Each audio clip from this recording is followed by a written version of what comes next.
Hi, Dr. Denton, and welcome to the show. How are things down under today? Not too bad. It's a nice morning here in Newcastle, which is one Uh, of sort of a small town a few hundred kilometers north of Sydney. Yeah, beautiful morning. Great. So, thank you so much for being here. As I mentioned to you before we started, I've been a fan of your work for a long time, and it's helped me to understand various aspects of really what I would describe as a pitched sort of battle. You know, you are a proponent of the idea of intelligent design, one of the early proponents, and it's to say it's controversial, I think, is fair. And I think that the overall concept before it was called intelligent design was also controversial. I just wanted to open up by reading you a quote from a empiricist philosopher that I discovered named W.T. Stace, who said the following. He said, "The greatest revolution in human history, far outweighing in importance any of the political revolutions whose thunder has reverberated through the world, is the battle between the teleological conception of the world, meaning a world with purpose or design, and a mechanistic one, or one that says the world happened as a result of chance, or non-purposeful activity." My question to you is, do you agree with that dramatic kind of statement? And why is this argument so important? Well, yes, I mean, on the whole, I go ahead with what he says. I think that's correct. I think that in fact, the overthrow of the teleological world was one of the greatest revolutions. So, as far as Western history is concerned, it's one of the greatest revolutions in Western history, yes. Because before this, in Judaic, Islamic, and Christian circles, the world was looked upon as a created whole, with man and life on earth, in fact, as its central purpose and meaning. Yeah. Okay, So, and yeah. so what are the implications of that? Where do we stand culturally as a result of that overthrow? Or do you think that we're worse off? Do you think it's helped us to make scientific progress? What happened as a result? Well, I think its main result was the growing sort of nihilism about man's place in nature, and a critique and undermining the traditional religious view of man's place in nature and the existence of a God, a creator, a divine creator. So that its main effect was sort of moral and religious. As far as, in fact, science is concerned, I don't think that, in fact, that revolution helped science in any way or the development of empirical science. In fact, basically, a lot of the people, like Newton, for example, were quite religious, and they still stuck to a teleological view of the world while while science was developing and while they were making their major contributions. Um, so I think that the major effect of that revolution was the undermining of religious belief and belief in the existence of a God and our relationship to a creator and so forth. Yeah, so I think it was mainly that which was affected. Yeah. Okay, yeah, that's obviously a major deal, and the reverberations are still being felt, to this day, and still being debated and argued. Although I would say that the vast majority of philosophers and scientists that I know of have come down squarely on the other side, the anti-teleological side. But your work seems to suggest that maybe it's headed in a different direction, which I'm going to get into a little bit later. But before I even get there, would you say that intelligent design is a scientific theory or a philosophical one? I would, this is controversial. I would say that I consider it mainly a philosophical position rather than a scientific position.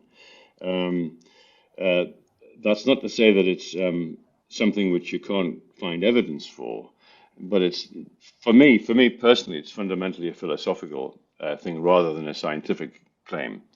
Um, um, Perhaps I should say that it's a rational claim. and a philosophical claim rather than a directly scientific claim. I mean, I think you can continually find more and more empirical evidence in support of it, but in the end, you can't sort of, well, it's like a lot of scientific things. I mean, basically, things move along, new discoveries are made, and you modify your views. But I would say that in myself, as far as intelligent design is concerned, I look upon it as a philosophical and rational sort of inference from the evidence itself, but not necessarily a scientific theory in that sense. Yeah, yeah.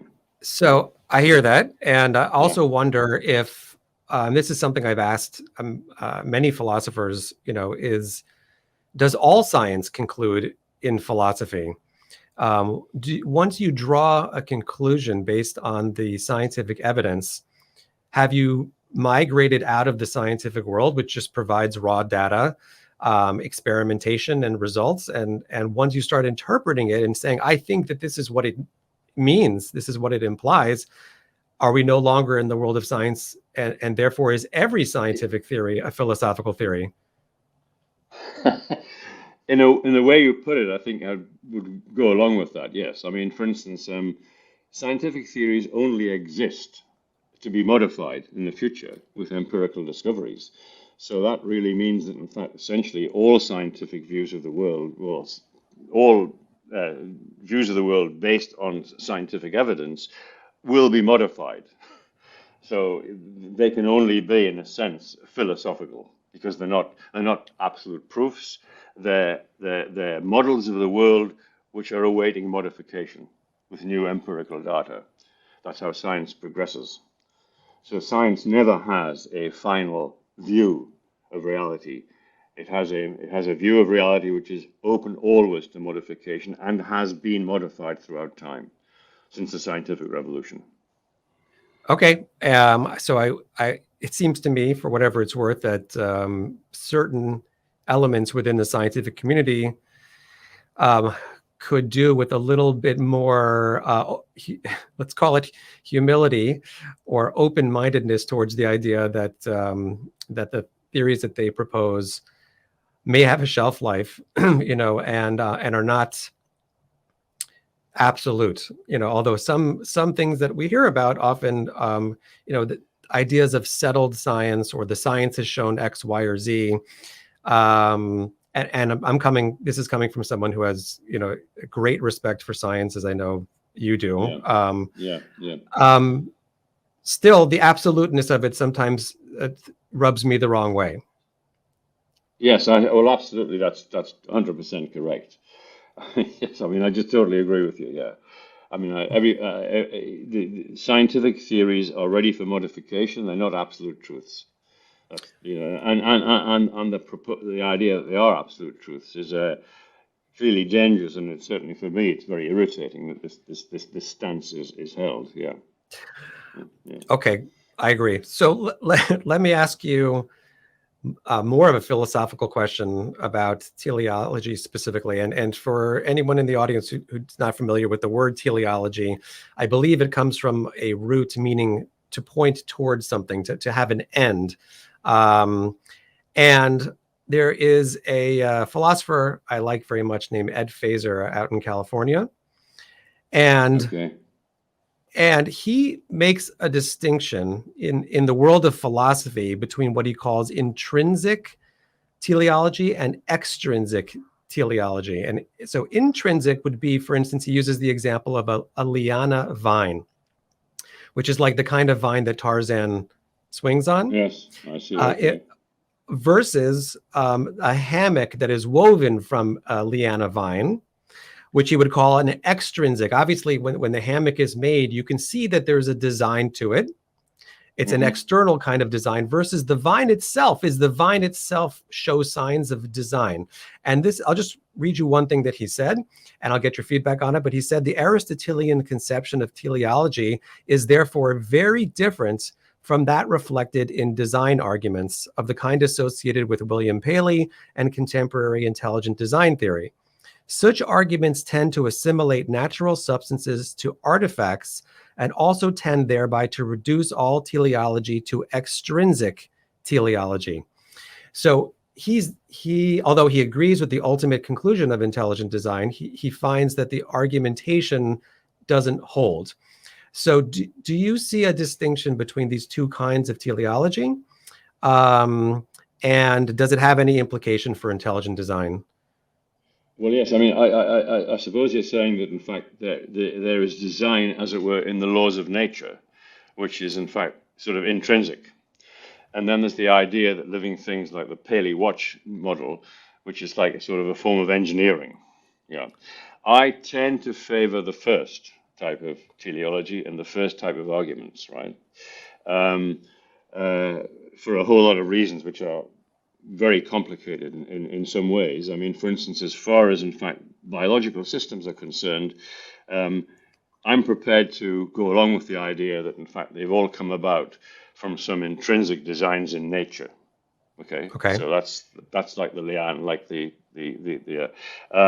I'm not myself a special creationist. I mean, I don't believe that in fact like the Paley's watch tradition, and one of the major traditions within intelligent design is looking for special creation, that the creation is not sufficient to bring about what we see around us.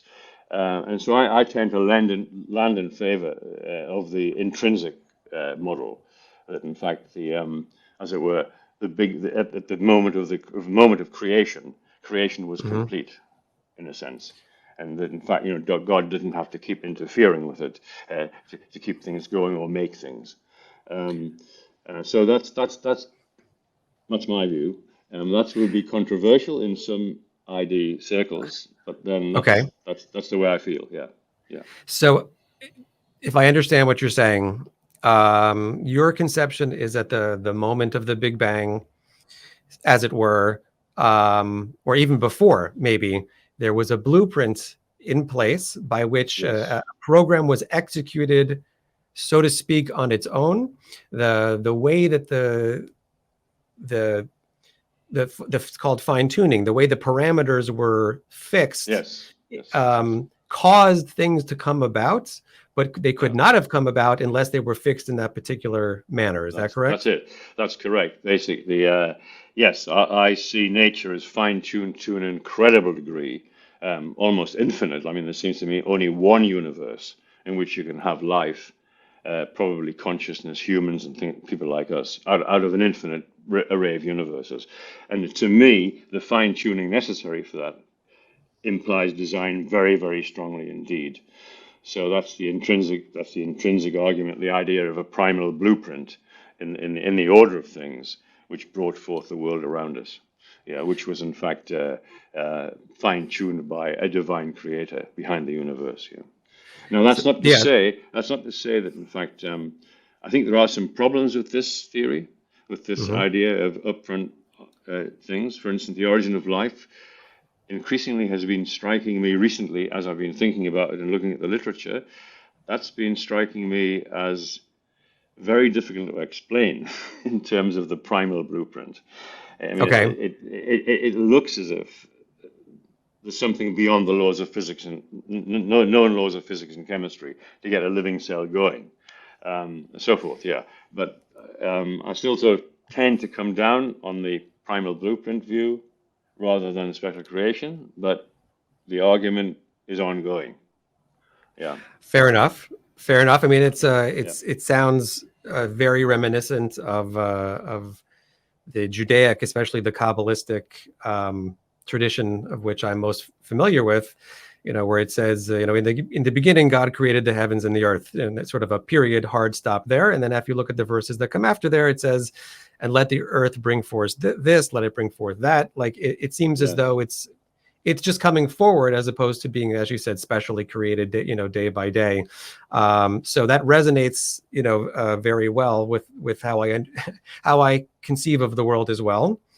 yes, My question for you, and it's a big kind of question, and maybe it's a question in psychology more than anything else, but you've presented this information in many books. I happen to have one here. This is called the Miracle of Man, which I oh yes, thoroughly yeah, enjoyed. And you have a PhD in biochemistry. You are you count as a player, it seems to me, in the scientific world. And yet, when oftentimes I interact, I interview scientists and philosophers, and any reference to intelligent design is met with a certain scorn. It's like a special kind of dislike. And I don't know exactly why that is. And I'm going to ask you why in a moment. But to frame the question, you remember on the internet a number of years ago, you remember there was that big argument between whether some people saw the dress as blue and white and some people saw it as gold and white. Remember that whole controversy? Does it sound familiar? Doesn't really Not matter. really. No, not really. Anyway. I can't remember it now. Yeah. There was this weird little controversy that went on for a few days where everyone in the world was talking about a color of a dress that was on the internet. Half the people saw it as blue. Yeah. Half the people saw it as gold, and they were like screaming at each other. And why couldn't they see it? Are there just people out there who just want to see the world one way or the other, and therefore it doesn't really matter what evidence you present, even if they're extremely intelligent people? Or is there something lacking in intelligent design that just rubs people the wrong way, that is affecting the argument in some negative way? Well, I think basically we put our ideologies often before facts. I mean, that's just the way things are. You assemble the world around your ideology, and so I think the first thing is that there are people who see things blue and the yellow or whatever it was. So that's correct. You can divide that. People have a preconceived notion of things and they hold on to it, and they hold on to it quite vigorously, and so forth. But as far as, in fact, the disdain against ID is concerned, I think that mainly comes because, in fact, of the special creation element in ID, which is calling for a whole series of miracles, throughout time, and this sort of denial of any form of evolution at all. For instance, I mean, in Australia, for example, you go back 60 million years, and there's a whole series of marsupials. You go back 40 million years, there's another series of marsupials, and there's another series of marsupials, and then you get this geographical progression of life on the Australian continent, right? I mean, it looks as if there's been some natural, I'm not saying not designed, but it looks as if there's been some natural process occurred in different continental areas. This is, of course, one of the big arguments in Darwin's origin. So I think that, in fact, first of all, people do have ideologies which they stick to very rigidly, and they see the world through those particular sort of those particular frameworks. But at the same time, I think there is a feeling among many scientific. I mean, you go to India and you give a talk about intelligent design. I've worked in India for many years, right? They'll say, well, it's just special creationism. So that is damning, because in fact it looks as if in fact one's just calling for miracle after miracle to explain things, rather than look for deep causation in the teleological order of the world. You see, that's so I think that in fact I'm sympathetic with that, with people who feel that that's irritating. I can see why they do. Yeah. I mean, and it's silly because, of course, throughout the last 4 centuries, sort of miracles have been replaced by explanations, and that's historically what's happened. And so, why shouldn't it happen then in biology in the over the next century? You see, and so no wonder people are irritated when they're saying no, it's actually created, and that's the answer. So, is there a debate taking place within the intelligent design community, so to speak? Is there, for just from an outsider's perspective, although I think it sounds like you share this as well, it definitely hurts the cause, if you know what I'm saying. And I think I'm just curious: are you pushing back against that, or others? Well, I tend to people. I live and let live. I mean, I tend to think if somebody believes in special creation, and as I've already conceded myself, as far as the origin of life is concerned, that's a problem. I can't explain it, and it looks as if there's something very strange about this. And I certainly wouldn't deny the idea that in fact a creator might intervene in the history of the world for various reasons. Okay, I'm not against this, so I tend not to push back hard against it. I feel that in fact there are definitely gaps in the natural order as well. I mean, there's lots of things we can't explain, and special creationists would say, well, that's evidence of God's creation. That you can't explain it in terms of Darwinism and things. But I don't push back against it. I mean, I leave people to have that position if they want to have it. But as a movement as a whole, I think it's not positive for the ID movement that in fact it can be. People can accuse it. The secular community can say it's just special creationism. You see, that's yeah. I understand. That's the problem. Yeah. Let's focus on the origin of life question for one more second. I was on a website called Quora recently, and I saw a debate taking place about the origin of life. Mm-hmm. And the person who had responded and who had received, I think, 300,000, reads for his response was saying it's not so special, that it is the nature of matter to want to come together. And yes, it does need to be in a highly specified order, but given sufficient time and given the fact that the matter wants to order itself, it's not so surprising that we would end up with proteins. And he went on to explain protein folds. And, I can't argue either way. It seems to me highly unlikely that the sequence of events would transpire. But again, blue dress, gold dress. Yes. This scientist seemed to think it was perfectly natural that amino acids would come together in the exact order that you would need, and he did not think it was special or unusual in any way. Why might that be?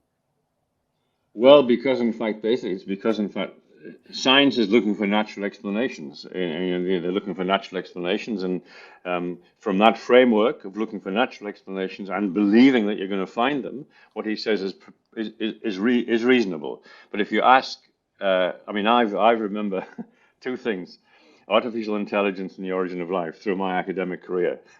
I remember in the 60s, artificial intelligence was just around the corner, and the origin of life was going to be explained, and so forth. But still here we are, 60 years later, and it's still just going to be explained, right?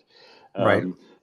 So I've become in my life rather skeptical about those claims, right? Whereas I respect the position of somebody making those sort of claims still, but still, it looks very strange. I mean, we've learned an immense amount about the cell, and the molecular biology of the cell. We've learned an immense amount about it, and yet we still haven't got a clue how it came about. That strikes me as being something very significant, that you learn so much about something. Genetics, DNA, the DNA helix, proteins, and everything else, and you still can't imagine Darwin's a little pool right. in which all this happened. You can't really work out how it happened. So I think the verdict on that is actually open. It may well turn out the origin of life is like the origin of the universe, something which you will never explain within science itself. It's something very strange indeed. I'll probably be. That's what I think. So that's. Okay, so one of the fascinating chapters in The Miracle of Man, which I thoroughly enjoyed, was about something as simple and mundane as water, and you point out a bunch of special properties that water has. Obviously, we're all aware, if we think about it for a minute, it has an incredible number of uses. You can't survive without it, and it cleans you.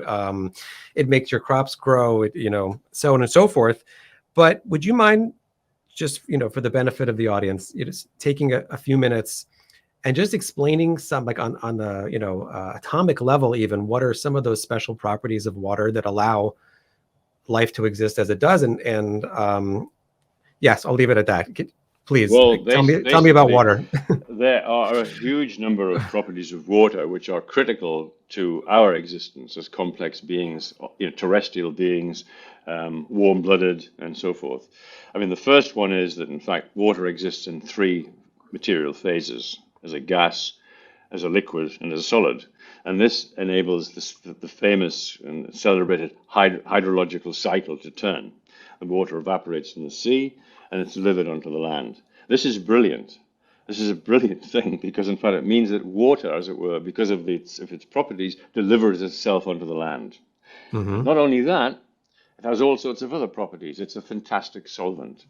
It has high mobility, so it can leach the chemicals out of the rocks as it's returning to the sea, and deliver them into the sort of terrestrial hydrosphere, into the terrestrial sphere.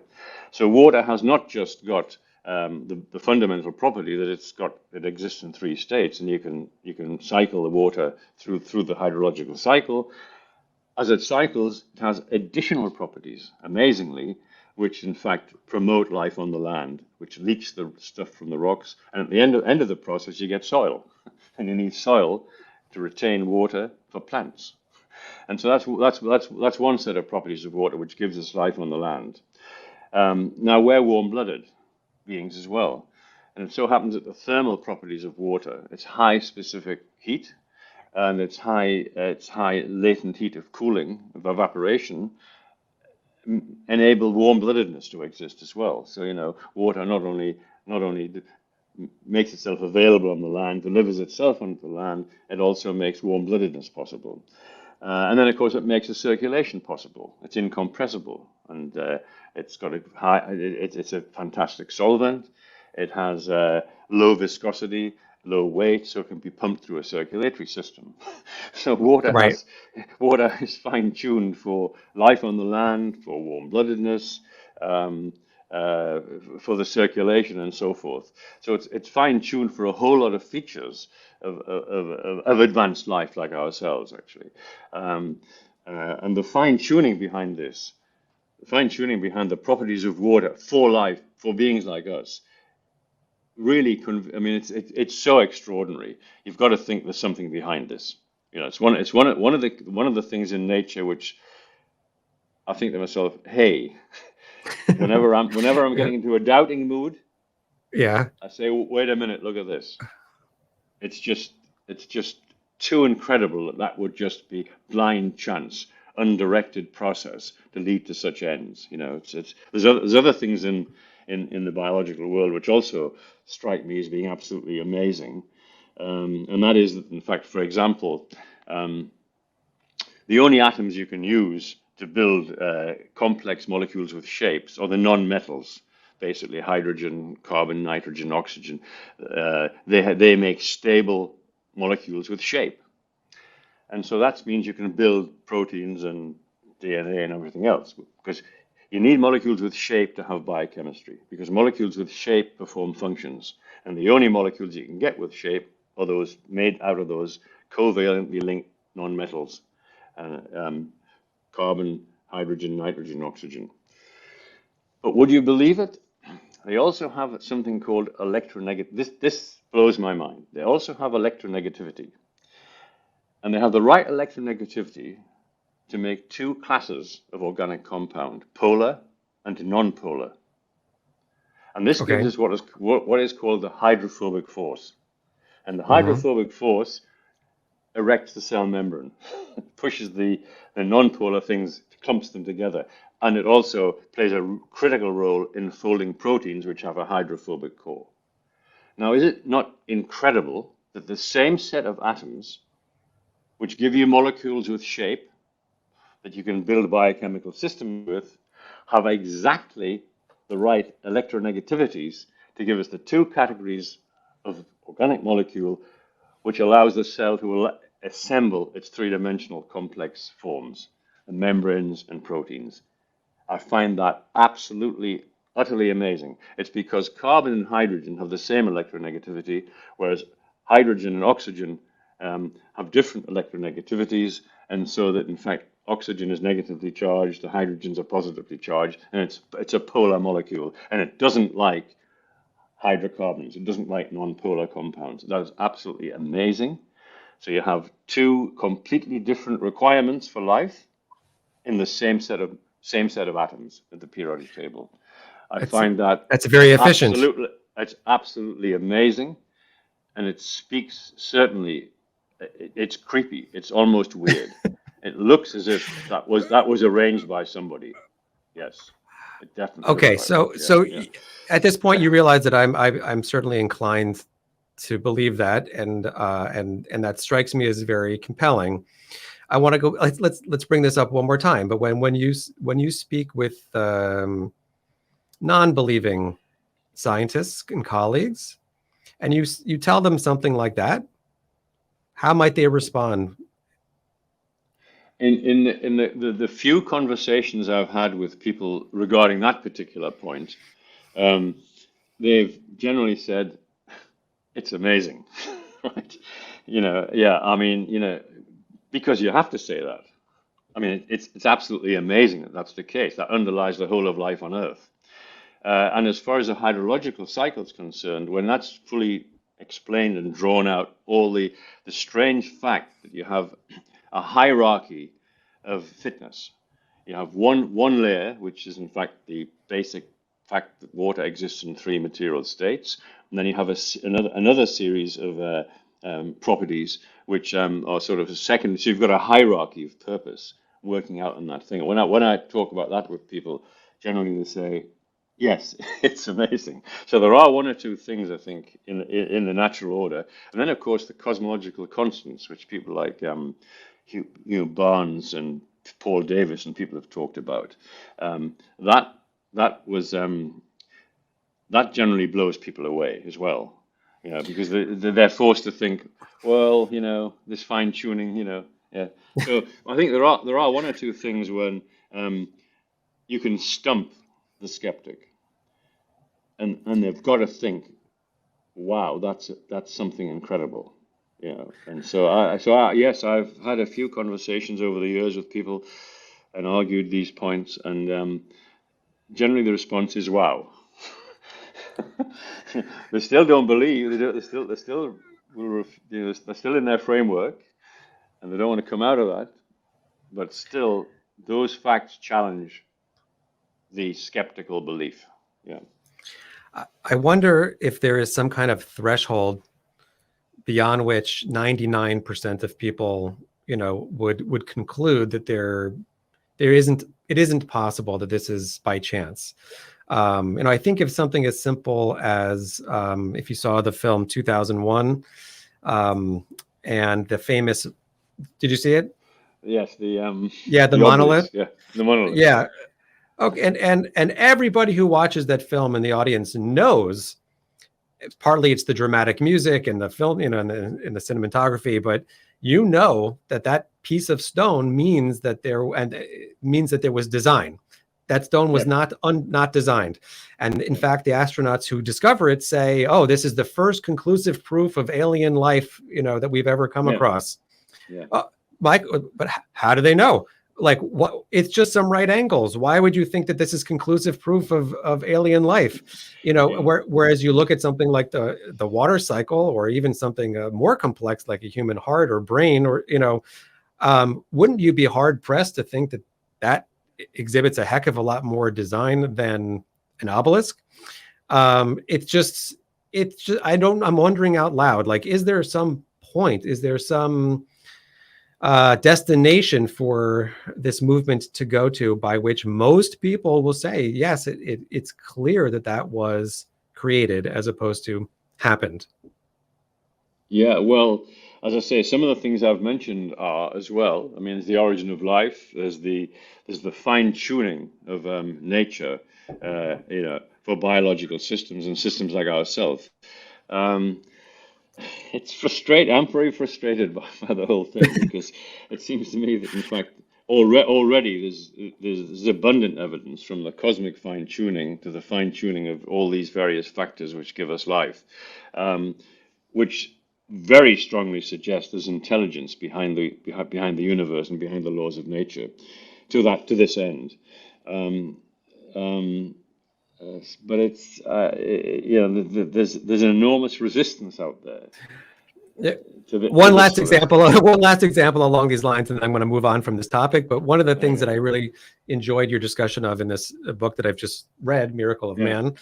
Man, you talk about the human hand, Yeah. and various special features of it that make it particularly effective.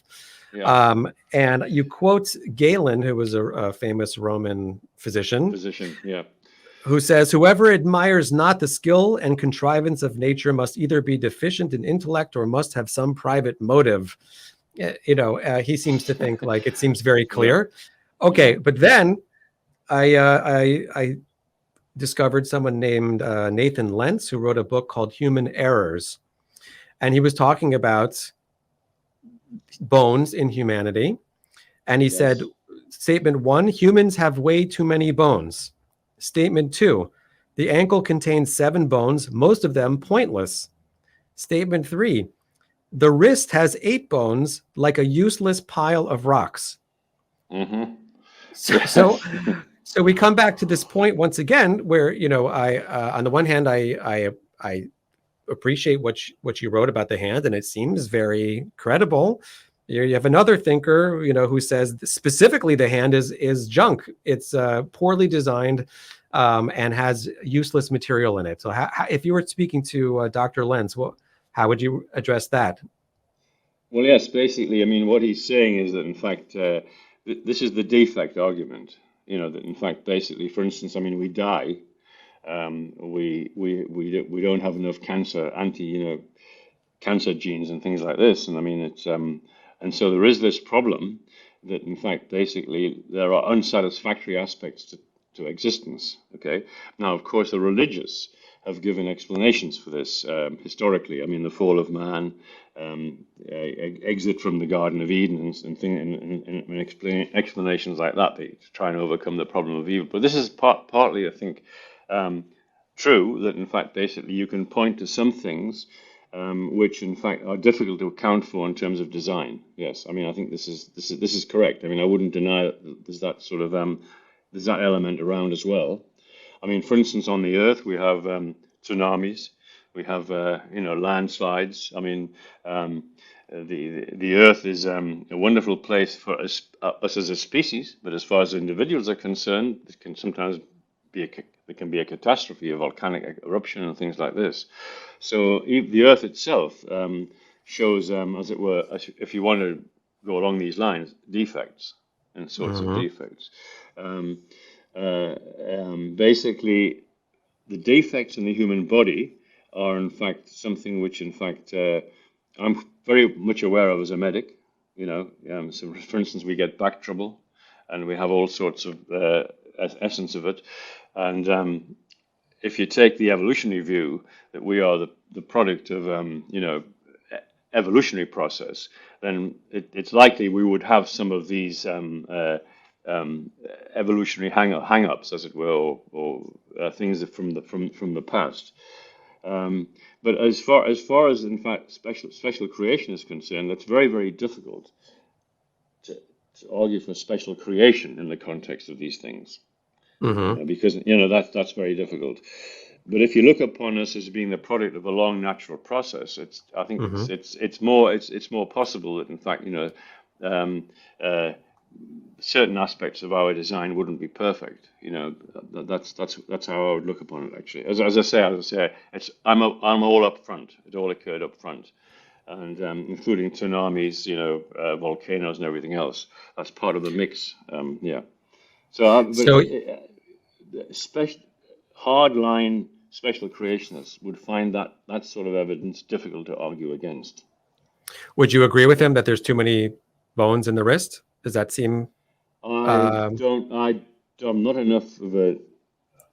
I don't know my anatomy probably well enough to answer that question completely. I would say no. I don't think there's too many bones in. I think the list you gave is a bit exaggerated. I think okay. but of course the foot contains exactly the same bones as the hand. It's almost exactly the same, and the muscles in the foot are the same as the hand, so that the foot looks like a modified hand in a Right. sense. And so basically, and that's as I look at it. So this is the problem of homology in nature.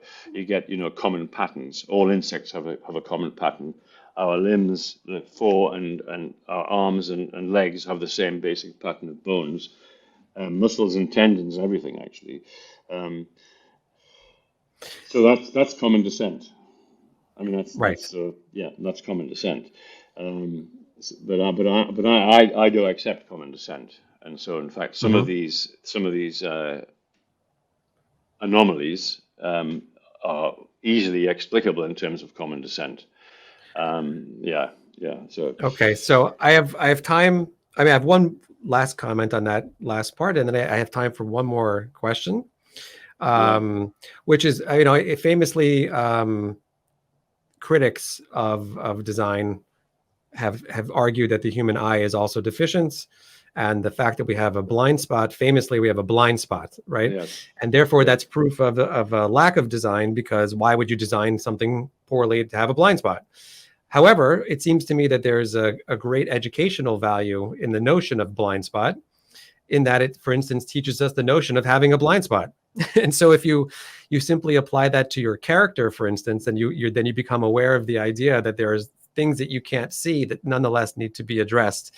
So I often wonder if these built-in, perhaps, design flaws have a pedagogical value, that you learn things from them. The way yeah. the world is not perfect, and there's a reason for that. In Well, other that's words, that's what. Yeah. it's a feature, not a bug.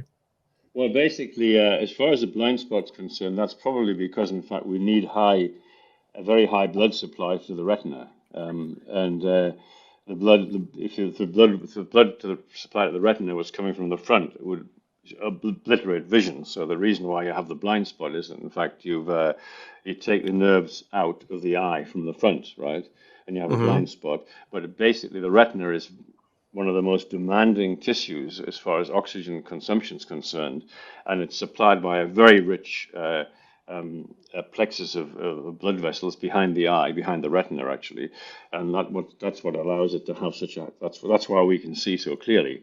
So the blind spot probably is not an engineering flaw. It's probably an engineering necessity, the way that the vertebrate eye is so demanding of oxygen and the blood supply. So That's very anyway, interesting. and the other thing is that this does raise another question about the other defects you mentioned, and that is that in fact one has to be very careful about this. I mean, once one thought the appendix was a defect, but then we found out that it's part of the immune system, right?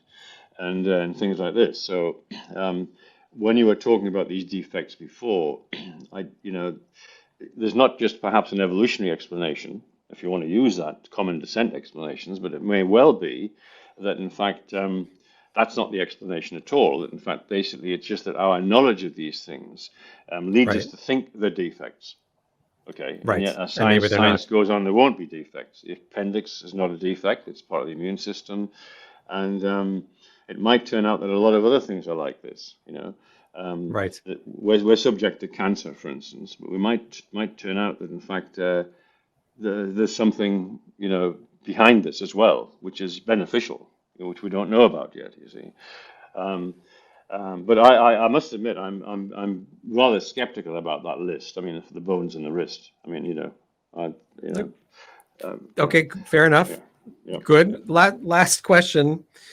In your conclusion of your book, you write, in one of history's supreme ironies, it is now the denial of humankind's special place in nature, the foundational denial of the current secular culture and zeitgeist, which grows increasingly outdated and devoid of empirical support. So it sounds like you're saying, in conclusion, that those folks who don't want to entertain these ideas are actually not following the science, as it were. That to follow the science as it exists currently would lead them closer to a view, as you have, than of the materialistic one that they have currently. Is that fair Yeah, to say? Is yes, that that's your true. That's true. I think that in fact this is a huge topic we're getting into now. The point is that in fact biological science uh, has never been interested in environmental fitness. It's a blind spot, right? They're not interested in environmental fitness. They're interested in adaptation. But so also is mainly ID. But environmental fitness, which is all the evidence in Miracle of Man, is about environmental fitness, fitness for vision. What is necessary to make oxygen? What is necessary to use oxygen? What is necessary to have life on the land, the hydrological cycle, and things like this. So, but it's very, very curious that, in fact, the biological community has a blind spot about environmental fitness. This was mentioned by Henderson in his book, the famous book, The Fitness of the Environment. He says, biologists are interested only in adaptation. Lamarck was interested in adaptation. Darwin was interested in adaptation, primarily, how it comes about. But the actual environment which permits these things to occur has been really ignored. And the reason why I'm able to make these points is that I'm looking at the fine-tuning behind environmental fitness, which is essential to our being. And that's something which, in fact, is virtually completely ignored in biological texts. You look at The Origin of Species, there's nothing about it.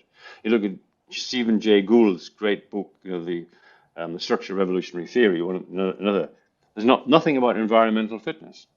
I mean, the fact that visual light has the right energy level for absorption, as well as the right wavelength for a relatively small optical device with high acuity, is never mentioned. I mean, you can look at hundreds of papers about the evolution of the eye, and this fundamental fact, which makes possible the eye, is never mentioned.